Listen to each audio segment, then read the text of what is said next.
40-cı test ilə davam edirik. Qəbul testidir. 2025. 1. Xruşovun SSR rəhbərlik etməyə başlaması nəticəsində Sovet totalitar sisteminin yumşaldılmağa başlanılması. Bu doğrudur. Bilirik ki, Xruşov 1953-cü ildən Stalin vəfat etdikdən sonra, öldükdən sonra hakimiyyətə gəlmişdir və onun dövründə Stalin bütün qərarlarına yox deyilmiş və repressiyaya məruz qalmış insanlara bəraət verilmişdi. 2. Bakıda rus dilli əhalinin çoxluq təşkil etməsi nəticəsində Bakının beynəlmiləl şəhər kimi Azərbaycan SSR-nin tərkibindən çıxarılması. Bu yanlışdır.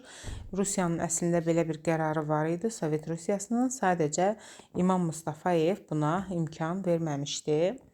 Ona görə 2 variantı yanlışdır. Harada 2 varsa yanlışdır və 1 variantı doğrudur. Deməli, ya A, ya B variantı olacaq.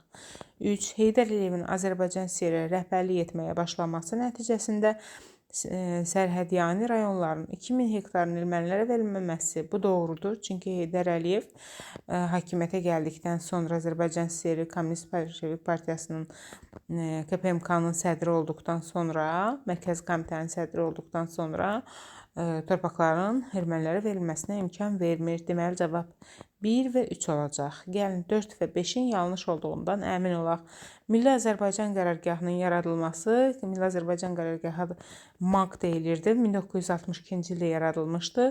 Məqsəd yüksək vəzifələrə azərbaycanlıların gətirilməsi idi və burada deyir ki, ölkə rəhbərliyinin azərbaycanlıların təyin edilməyə başlanması. Bu yanlışdır, çünki bundan əvvəl də ölkə rəhbərliyini azərbaycanlılar, məsələn, Mir Cəfər Bağırovun təyin edilməsini misal gətirə bilərik. Yəni, MAQ-ın yaranmasından əvvəl də ölkə rəhbərliyində azərbaycanlılar var idi. Ona görə 4 olan yanlış olacaq.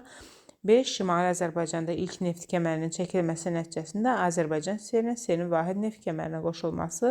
Bu da yanlışdır, çünki Şimali Azərbaycanda ilk neft kəməri 19-cu əsrdə çəkilmişdir. Azərbaycan SSR-nin vahid neft kəmərinə qoşulması isə 1983-cü ildə çəkilmiş neft kəməri əsasında vahid neft kəmərinə qoşulmuşdu. Ona görə 5 variantı da yanlışdır.